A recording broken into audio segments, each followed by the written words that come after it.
to Unleashing the Female Entrepreneur Within. I am here today with my amazing co-host, Michelle Klein from Klein Hospitality. My name is Hannah Olivas. I'm from She Rises Studios. And we have some pretty cool stuff to talk to you ladies about today. We're continuing our series every Tuesday and Thursday, same time, same place, 8:30 a.m. Pacific Standard Time, give or take a few minutes because we're starting about 4 minutes late today. But you can see us inside the She Rises community group or our She Rises Studios YouTube, as well as our Facebook page. So let's dive right in. Let's talk about what does it take to become a successful female entrepreneur, and what does that look like? You know, we have. I want to give you ladies some examples of some people that really stand out to me in the female entrepreneurial world. And before we get started, I just want to say this is not a feminist broadcast. This is just facts. So for those men who join, and I know we have some who watch our lives, we are very grateful, and we appreciate your encouragement and everything that you do. So Oprah Winfrey is one of my favorites. She is an incredible example of a woman entrepreneur who really did start from a humble beginning. She has a media enterprise that is worth literally $2.6 billion. And when everyone else told her no and shut doors, she continued and believed in herself anyway. And that is a super important part of becoming a female entrepreneur, is to persist and have the confidence and to believe in yourself. So another person who really sticks out to me is, and we all know her and love her because she created magic when she created Spanx, and that's Sarah Blakely. She started Spanx with literally $5,000 to her name. And she is a multimillionaire and has changed the way for women in the world. So we appreciate her on so many levels. But she also started from humble beginnings. And that's kind of what we're going to talk to you ladies about today. What does it look like? What is that roadmap to becoming a successful female entrepreneur? What does it really take? So I'm going to pass it over to Michelle and we'll get started. Thank you, Hannah. Good morning, everyone, or evening if you're watching this as a replay. I'm going to apologize for my little furry coworker that is a little excited today. I'm sure everyone is used to having these domestic noises show up on webs nowadays. But so what does it take? I think that one of the main things that it takes is being able to silence your little negative voice inside of you, right? Everyone has a different situation when you're considering going into entrepreneurship or you're considering jumping into a different job or a different role within the same organization that you're in. Whatever it is, you're making a huge step and a huge change in your career, which is ultimately going to affect everything else around you. But the one thing, if you look at your resume, if you look at your past accomplishments, if you look at everything you've done so far and how your value measures, how much you know, how much you share with others, the imposter syndrome is that little voice that always comes along and will push you in the opposite direction. So I think that if you are considering any of those options, what is most important is to keep that little voice in check at all times. And a great tool that I use with my clients when I coach is, which I coach a lot of women, especially in the last year, lots and lots of women who are considering either making a drastic move in their career or going into entrepreneurship. They're tired of what's going on and they want to change and they want to follow their passion. So what I recommend is make sure that you have your ducks in a row, right? Treat it as create your business plan. Treat it as this is a life-changing experience, right? So from A to Z, not just what's your purpose, who do you want to serve, but also how much money do you need to make? How much money do you want to make? It's two different things, right? And what are those? Make a list of those things that you have accomplished in the past. Take yourself back to those situations that were absolute wins that made you feel incredible, to be able to go back to those feelings and crush that little voice inside of you, because that is the only thing that is going to put you or derail you when you're trying to become an entrepreneur or make that leap or that jump in your career. It's very true. Confidence. You have to believe in yourself. You have to have the confidence, and we talk about confidence and capability. You know, are you capable? Do you have the confidence to continue to build your dream? You know, and it starts with identifying, do you really have the drive or the passion to create a company? Do you have the drive and the passion to hold yourself accountable? Because you fire and hire yourself every single Hmm. day. You know, you no longer report to someone else. Now you're reporting to yourself. So do you actually have that discipline to Yes. hold yourself accountable? And that is a huge, huge step of becoming a female entrepreneur. And I want to give you ladies just a little insight on how successful women are as entrepreneurs. Number one, more than 9 million people in this world are employed by women owned companies. And that's huge because that tells us that we are capable, we are responsible, we are accountable. You know, we are dreaming big, but we're doing bigger. We are one of the main income sources across the world to 9 million people who count on us as entrepreneurs to open to put things, you know, into other people's homes, to take their livelihoods. We open up avenues to sustain livelihoods, and that is huge. We're contributing to the world by opening a business.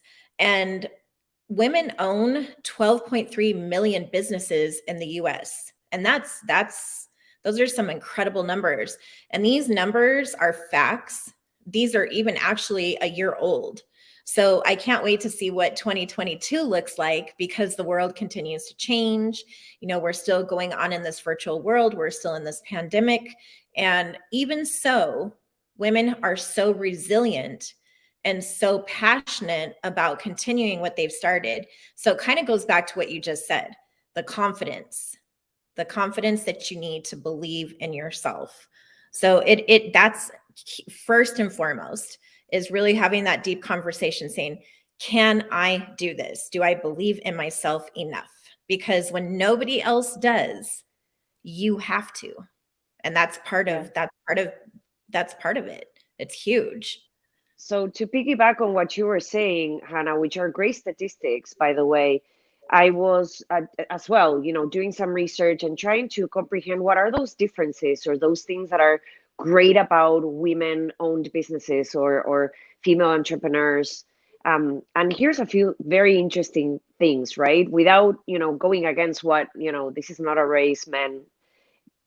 These are the things that are quite interesting as to how female-owned businesses tend to have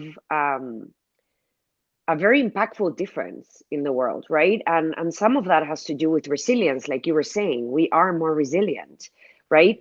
Higher revenues. Why do women-owned businesses tend to report higher revenues? And that has to do with the fact that we tend to niche, to work with specific groups, which is crucial, because if you think about it, you're kind of closing doors to potentially other opportunities as far as clients or customers for your service or product. But how important is that we're speaking to a very specific targeted audience, right? The fact of collaboration, we talk about this all the time, how we are more collaborative and we are okay with working with other people, regardless of, the gender. More honesty. There's more honesty in the way we do things. And then the other characteristic that for me was super interesting is that we take calculated risk. Mhm. And this is so true, because how many times have you been in situations with men around you where perhaps they're like, yeah, let's go for it. And you're like, no, wait a minute. Let's analyze. Let's make sure we have the right tools. Let's make sure there's a path created. Not that we're trying to stall things or make things move slower, but we Mhm. want things to, it's kind of like we want to cross, check all our little boxes. So I thought that was the most interesting piece of the characteristics that are different, is the calculate risk. I agree. I feel I would definitely say I had this conversation with somebody about 2 weeks ago. I don't know if this is just me or if this is a lot of women who will identify with this, but I will walk into a burning building without even thinking what's going to happen. I see the goal and I just go. And all the fears and all the things that a lot of people deal with, I don't know how I've been able to do it, if it's a gift or if it's a curse. But that chatter, I don't hear it. I just keep going. I'll go into a burning building with a log, because I'm so excited and so passionate about what I'm doing that I'm not thinking of, oh, what if they don't like me? What if it doesn't work? What if it fails?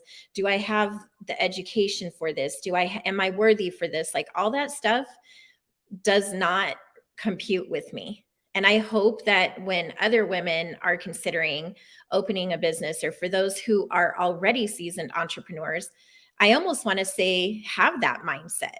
Because when you have that mindset of being unstoppable and not thinking, all the what ifs, you just continue.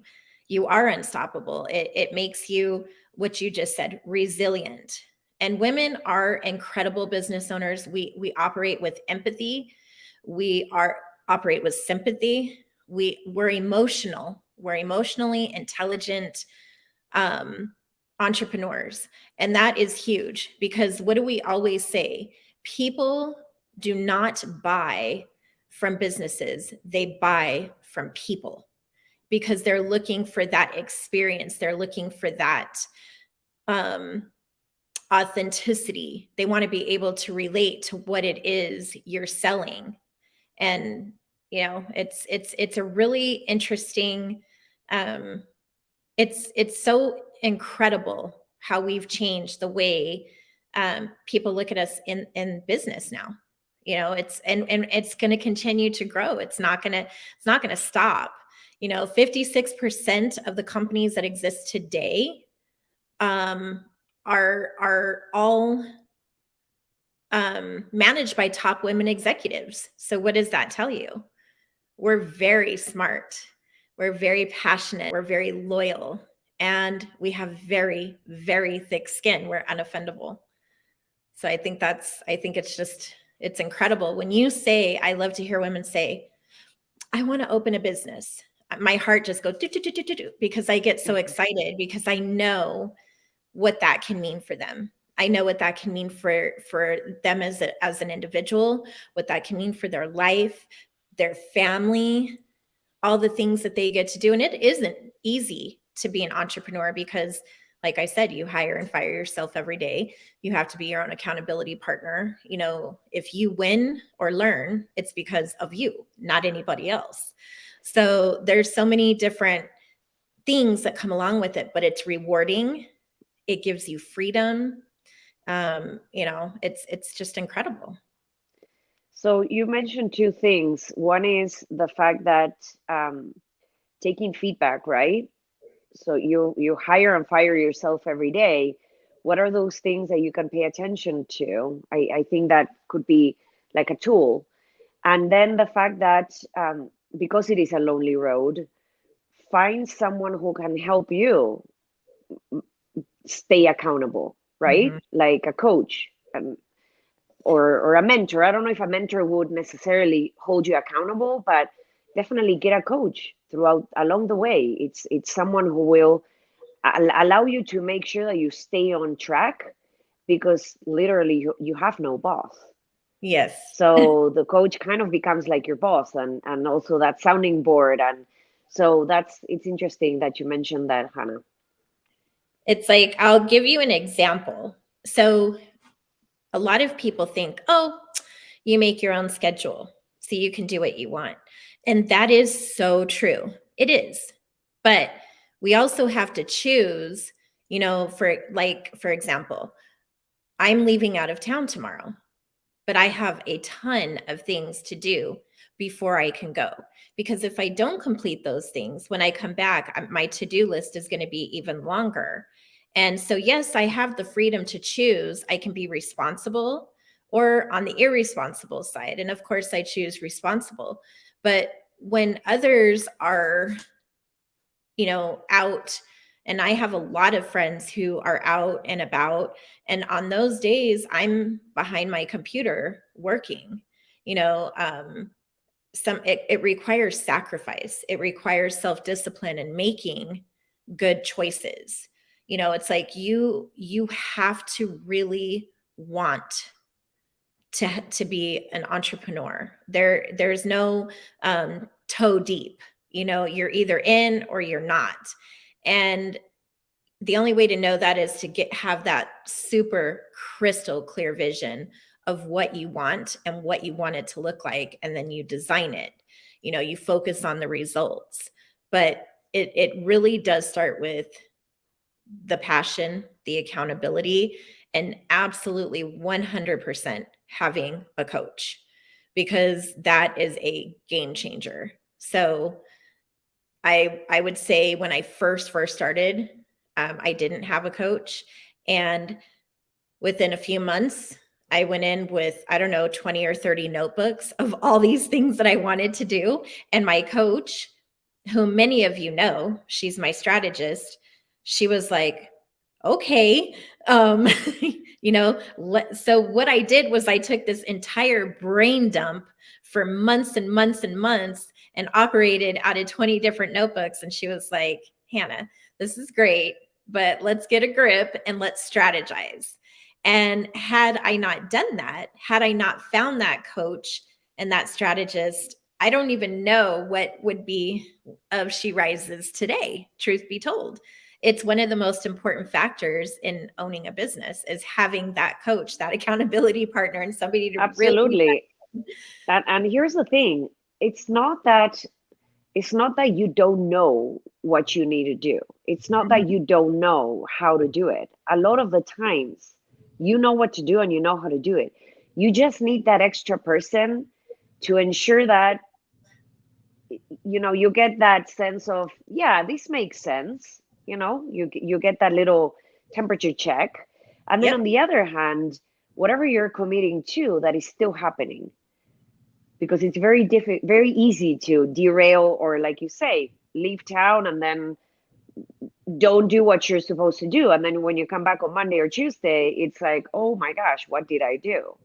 So it's people have to start looking at coaching from that perspective. It's not that you need you need a therapist because there's things you need to work on. It's not like you need a coach because you're broken or you don't know how to run your business. None of that. It's just getting that sounding board on the other side, and getting someone who will ensure that you're not derailing from your purpose and your goals and your 20 notebooks. Yeah, and that's a true story. I also suffered in the beginning because I was like, I'm going to save the world. I'm going to do this, I'm going to do that. And some of us call it shiny object syndrome. I definitely had it. And thank God for Liz, because she was like, yeah, that's good, but let's start here. And that's a real thing that happens to entrepreneurs, because we're like, we're going to do this, we're going to do that. And you kind of have to, honestly, I've learned that you have to pick one thing at a time and work on it, dedicate yourself to it, complete it.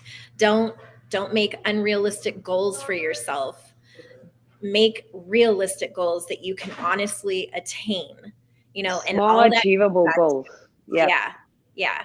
All that goes back to why we're saying, as part of becoming that female entrepreneur, as part of unleashing that female entrepreneur, get a coach because it is a huge game changer.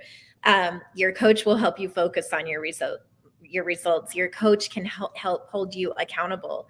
It's somebody that is there. They're your cheerleader, but they're also there to say that might not work at this time, because we're just filled with passion. We're creators, and we need some of that, the technical side of things to come into play. So, I always say, when someone says I want to open a business, I'm like, yeah, go for it. But, you know, go in wide, eyes wide open. And, like you talked about, your niche. I like figuring out who is your ideal client or market that you want to be a problem solver for.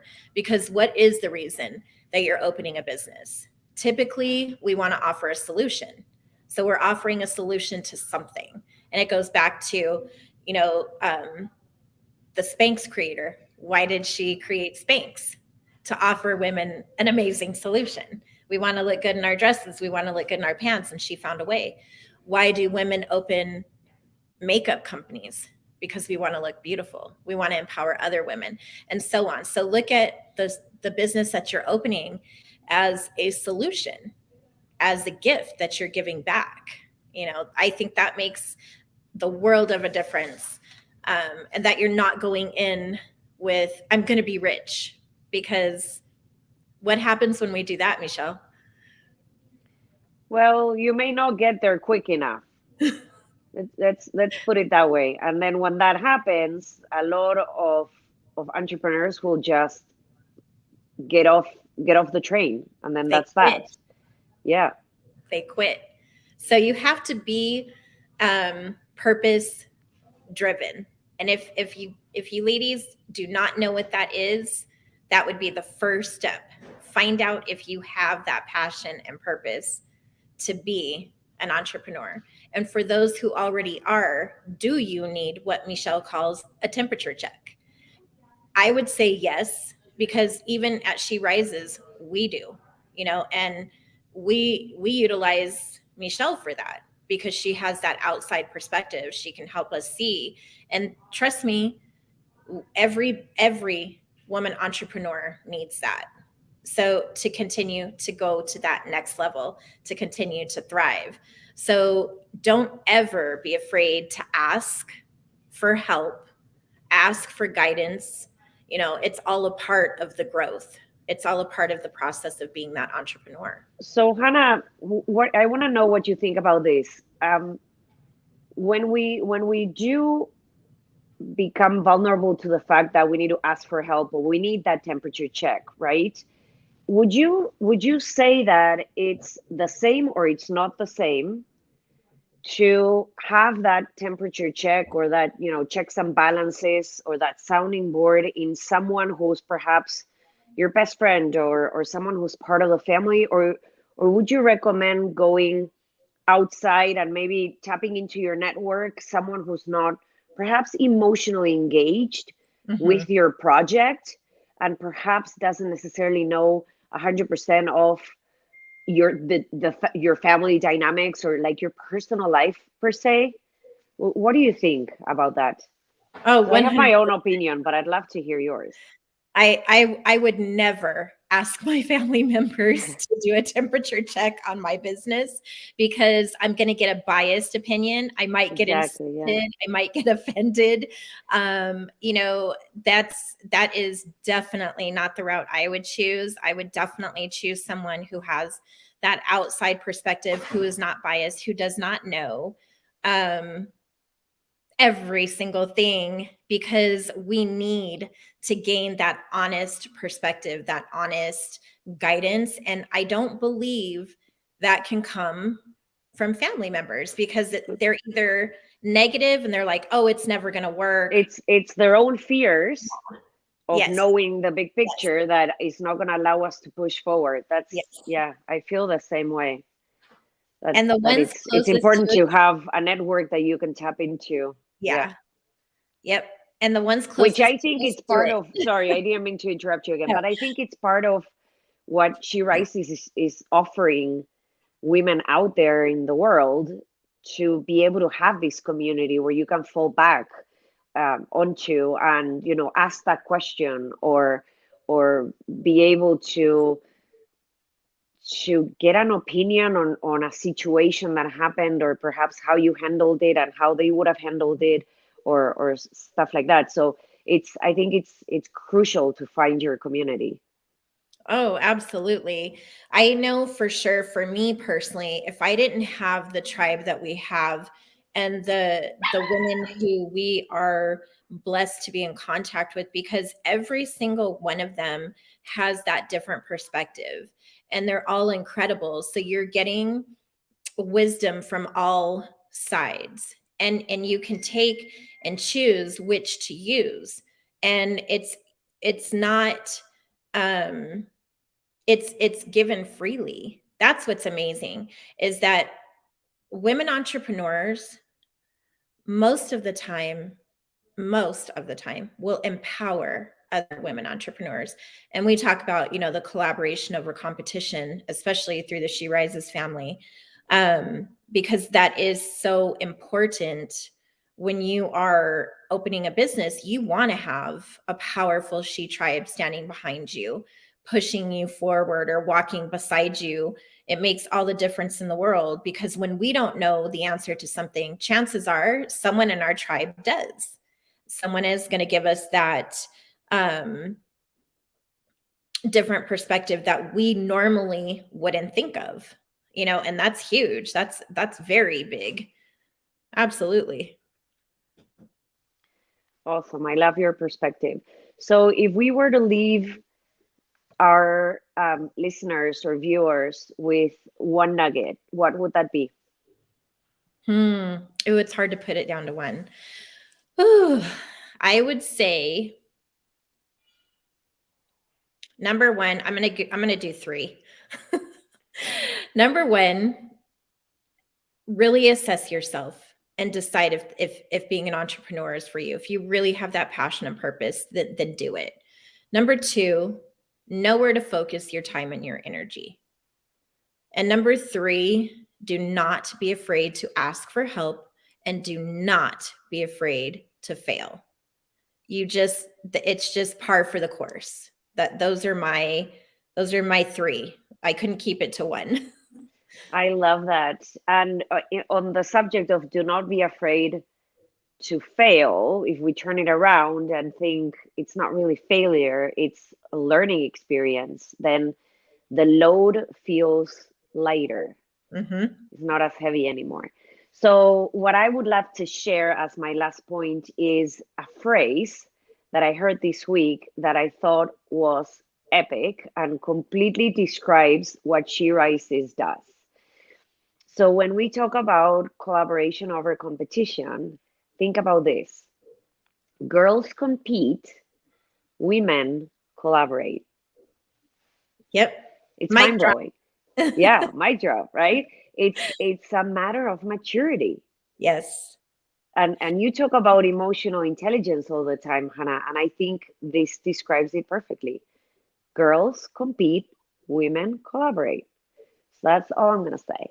It's true. And also, when you talk about the maturity, honestly, one of the statistics that I found to be extremely interesting is some of the most successful, matter of fact, 62% of the most successful women entrepreneurs are between the ages of 40 and 59.